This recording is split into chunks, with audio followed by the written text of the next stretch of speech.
Hi, I'm Tim Clemmer, and I want to talk to you about what I call the perils of screen scraping.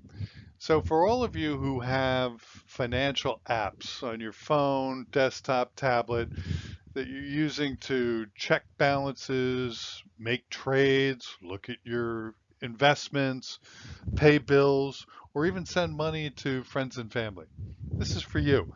And I'm going to tell you what my concerns are with these apps and screen scraping that goes on behind the scenes. And hopefully you'll be concerned too and you'll do something about it. So here we go. Let's talk about how screen scraping works and what's going on behind the scenes. So first, we'll just make up a scenario, okay? So we have, here are the players. We have Janet. She is a new user of My Money, and My Money just happens to be the hottest financial app on the web today. Okay, it does everything. And Big Bank is a large bank that holds many, but not all, of Janet's accounts. And just a sidelight, if you think about it, almost everybody has relationships with multiple banks, whether you know it or not. I mean, your 401k may be in one bank, your mortgage may be with another, and your deposit and savings accounts are with a third, and your CD is somewhere else. So, and a credit card is somewhere.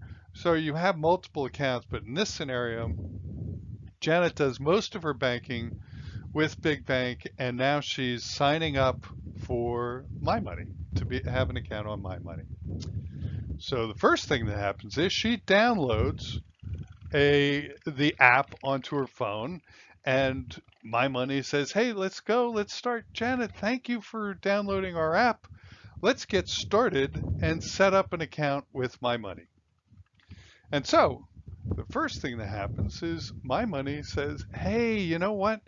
In order for us to do our magic, in order for us to help you pay your bills and get control of your finances and your retirement and everything, we need some information." So they may ask for birth date or address or zip code just to know where you are. And then they'll say, "Hey, do you have any accounts with any banks?" Janet says, "Yeah, I do." And they said, "Great. Which banks do you have accounts with?" And Janet then, says, "I have an accounts with Big Bank." And oh, great, we know Big Bank. So give us your user ID and password for Big Bank. Share that with us, and we'll start our magic. So Janet, dutifully, she expects that these guys have her best interests in mind. She gives them her user ID and password to her banking accounts. So let me take you behind the scenes of screen scraping and what goes on. What I'm showing you here is a typical little online banking summary page, list of accounts, balances. We see that Janice has got a checking account, she's got a savings account, she's got a mortgage, got her kids' debit, kids' savings, and look at all these little interesting nuggets of information that are out there. Lots of different data, lots of numbers. This is what we love when we're screen scraping. So, screen scraper is going to know this bank, and this is Big Bank, and they're going to know how Big Bank's websites look and what's in them and what the HTML code looks like and how to parse it and take the data. So here's My Money, and My Money says, "Okay, let's scoop it all up." And it's like a great big vacuum cleaner. Let's take all this data, and lo and behold, Janet is presented with these beautiful whiz bang web pages. Either it's on her phone, on an app, or it's on a website. And it's gorgeous. And all of a sudden, she's starting to feel like, "Oh, I've got financial control. Look at this. I can see where my money is, how it's being spent, etc." And, she's just loving it and saying, "This is just amazing."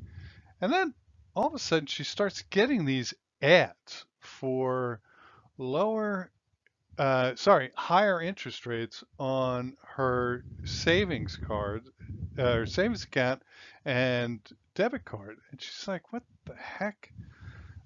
These are balances that they're showing. That's not my balance. And then she realizes, oh, whoa, whoa, whoa, whoa. This is my kid's debit card and savings account. This isn't right. They can have my checking and savings account. They can have my mortgage. That's what I want them to have, but not my kids' stuff. You've crossed the line here.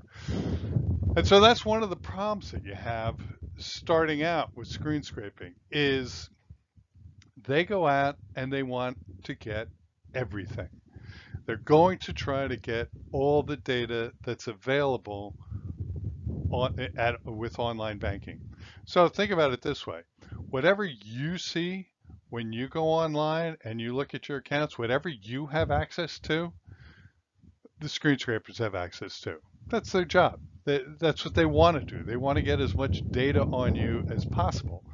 And if when they go in, they can't get 6, 9, 10 months, 12 months worth of data, they can certainly go into the other web pages that you may not go into a lot, where all your statements are for the last 3, 4, 5 years, and download all your PDFs. And then they'll OCR your PDFs, and then they have a greater amount of data to track you. And look, they've got to make money too. So these apps are normally offered free of charge or a minimal sign up fee, $1.99 or $5.99 or what have you. And so they need to make money. And what's their business? If they see you have a mortgage, they're going to love that because they're going to go and they can very quickly pull in the numbers that are available on your mortgage, i.e., payment date, how much you're paying, and they can back into what the total amount is and where you are in your mortgage. And they can go out and offer you a better rate. That's what they do, and they get a piece of that action. They're also looking to get your transactions. So Janet's all of her checks, all of her withdrawals, all of her automatic payments, deposits, from her salary, what have you. That's all pulled in, and this way they can make better guesses as to what you like, what you buy, and encourage you to buy more. So, so we have Janet now. She's a little alarmed, and there's not much she can do about this. But that's really not the whole story. And let me go and just hit you with this. Another little dirty secret. As I said before, whatever you have access to, they have access to. And when I say they, I'm talking about the aggregators and the mymoneys.com, et cetera. And so if you have a profile page, and on that profile page is your home address, your date of birth, your mobile phone number, your home phone number, any of that information, that's available to them too. Now, obviously, your secret passcodes and any other information that's blocked out, like a social security number, might be blocked out on the web page. So they wouldn't have access to that, but they certainly can get your credit card number. Normally on a web page, your credit card number would be credit card XXX dot dot dot 1234. But there's usually a link that you can go to that will give you the full credit card number. And people would love to get that number, and that's the one that you want to try to protect yourself against. So, dirty little secret: one, they're going to get all the data that they possibly can, and they'll go back and ferociously or rapaciously consume all the data that's available.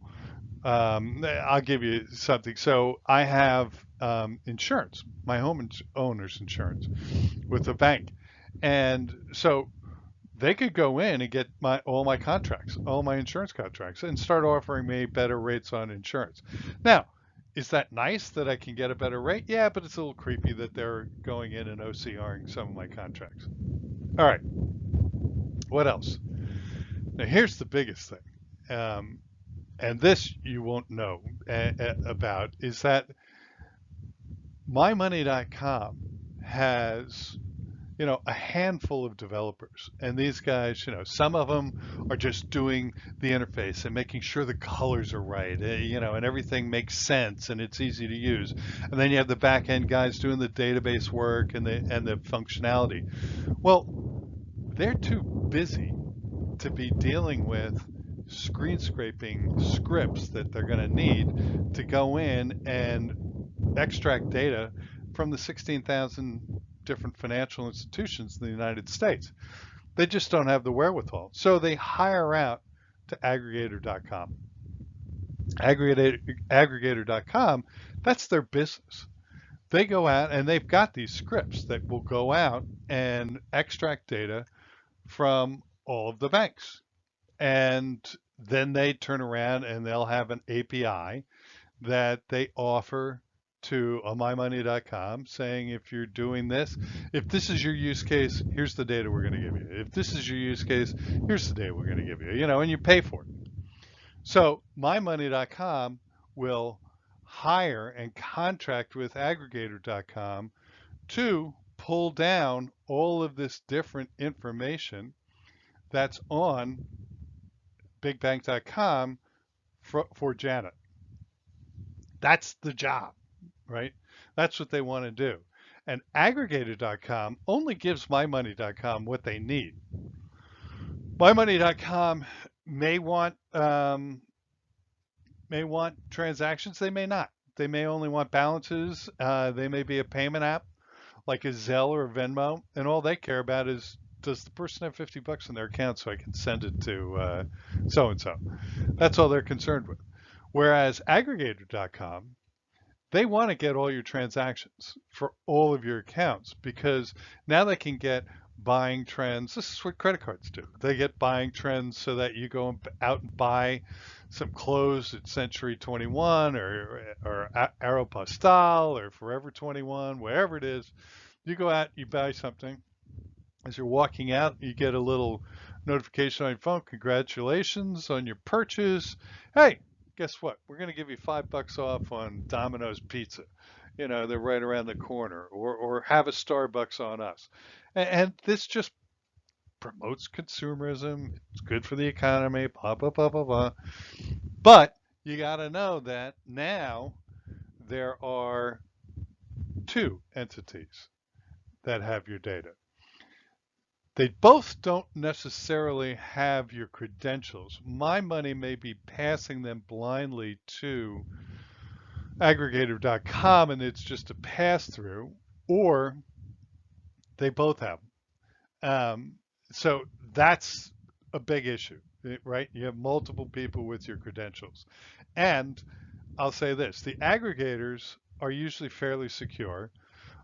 It's the mymoneys.com, especially if they're new and it's the latest and greatest app. If it's not one of the more well-established applications that's been around for years and been well funded, and they have millions and millions of accounts, and and they're into security. These guys aren't into security. Unfortunately, security is just a last step. And oh yeah, we're secure. We hashed all the passwords. That's not good enough. There's data at rest, data in motion, and these guys need to be more secure with your passwords. So that's the other thing to look out for. If it's a new financial app, my advice would be hold off. Make sure that no one's complaining about them getting hacked. Make sure that they've never been in the news for being hacked, etc. Because that's a serious issue if they start stealing. If they're loosey goose with security, they're liable to get hacked. Everybody wants that banking data information. Everybody wants to be able to break into bank accounts simply and easily. And the fact of the matter is, the banks, I mean, they can use IP addresses to know who's coming in. And they usually but with screen scraping, it's harder, especially if it's a new guy and they're doing their own screen scraping. But So they don't know whether it's Janet that's doing this or mymoney.com. They're not always sure.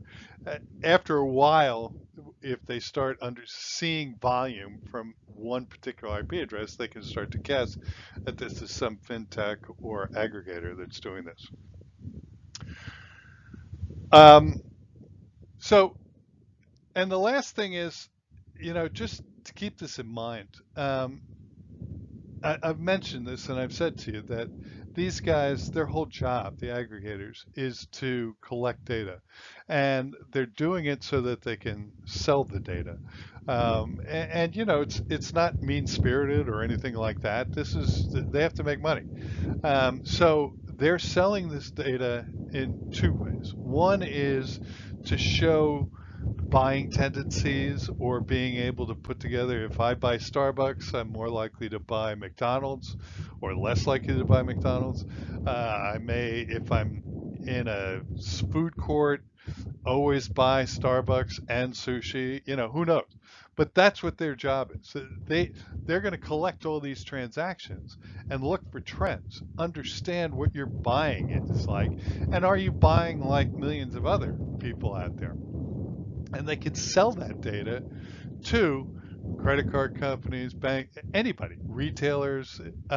This tells them who to advertise to and when to advertise to them. Okay, so that's the last thing, and then I'll make this one last point. Um, so nothing's perfect in this world, and we like all these companies. They're doing us a favor. They're giving us something for free. Just understand the risks that are there. But here's the other last point. Banks and financial institutions, in fact, every company, is in the habit of changing their website frequently. Um, they do this. One, to stay modern. Two, to make changes. Three, to just stay up to date with the latest technologies, like a React interface, so that they can be on mobile and desktop and tablets all at once, and be consistent across all the different platforms. So they change their websites significantly, not every year, but possibly they have one or two major renovations or changes that they build once a year. And so when they make changes, that can screw up the aggregator. Now, all of a sudden, where they were once getting data, it's no longer there, it's somewhere else. And now you're getting bad data. And that's the worst thing. So if mymoney.com is doing credit reporting, then if they start getting bad data, now that's going to severely negatively impact you. That you're getting bad data into your credit report, and no one realizes it's bad data until it's too late, and all of a sudden your credit rating goes down, and you're like, wait a second, I didn't do that. It wasn't a $10,000 purchase. It was $100 purchase. And somebody screwed up the decimal point. So that's the other thing to be careful of. Okay. And just so I've taken you on a bit of a long-winded tour of behind the scenes with screen scraping. So what have we learned? What did we learn in that little tour behind the scenes of screen scraping? Well, for one, and it's up to you how much you care, but I care a lot. Another entity or more has Janet's credentials. Her credentials to her bank account, her user ID and password, are in at least one other place, possibly two or more. And that's scary. With all the hackers out there, it's a little worrisome to have your absolute credentials just sitting out there at somebody else's database, waiting to be hacked. One. Two, we've also learned that these aggregators and fintechs have quite the appetite for data. They want to collect anything and everything that they can from that online banking website. Okay. Just be aware of that. So if there are accounts that you'd rather not have them, let them have access to, like a kid's account or what have you, uh, be forewarned, they're just going to get it. Okay. Next, this one isn't intuitive, and I haven't mentioned this yet, but just deleting the app from your phone does absolutely nothing. The company, mymoney.com or aggregator.com, they're still going to collect your data. They don't know that you've deleted the data. I mean, they may, but they don't care. They're going to keep collecting your data until you change your password to your bank account. You have to get into your bank, change your password, and that's the only way to stop them from collecting data. Lastly, and this is, well, let's just talk about it. When websites change, screen scrapers of necessity can and do fail and can and do create either no data or bad data.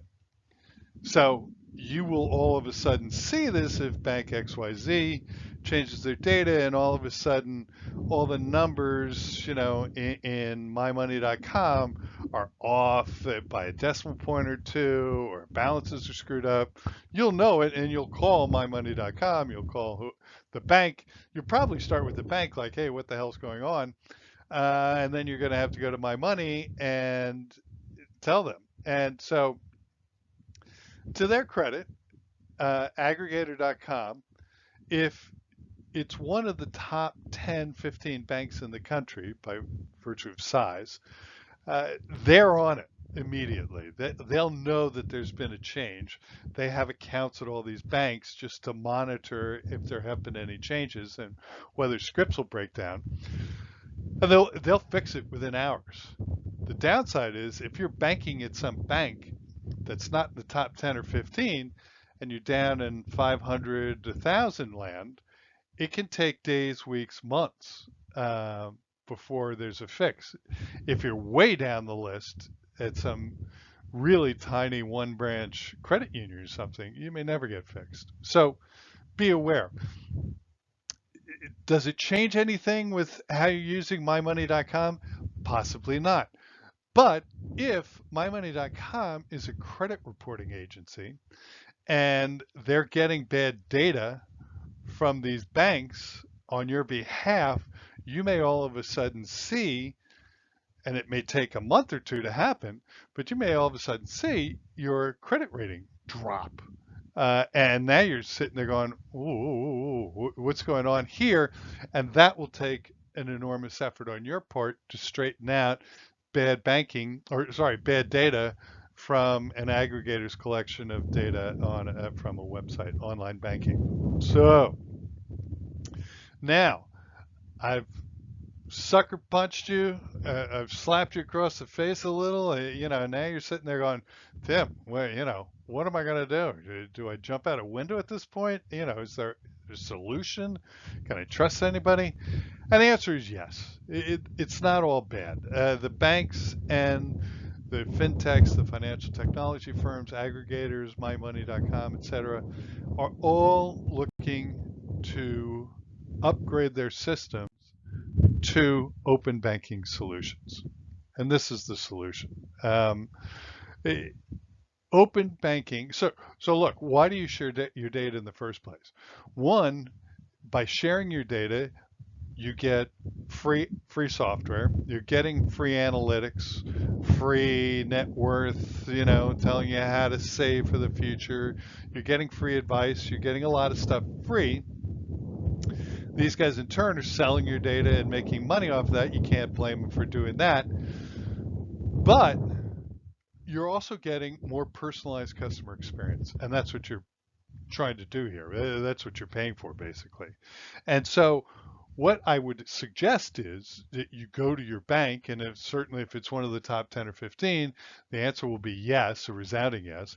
But if it's not one of the top 10 or 15, you need to talk to them and say, hey, look, Do you offer direct connect? Do you offer direct connect to a mymoney.com? Or if you happen to know who the aggregator is, do you offer it to aggregator.com?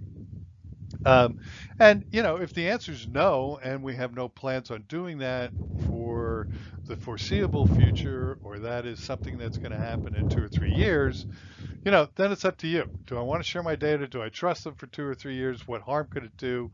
Or maybe you just say, okay, I'll move my accounts to a different bank until you're ready and I'll come back.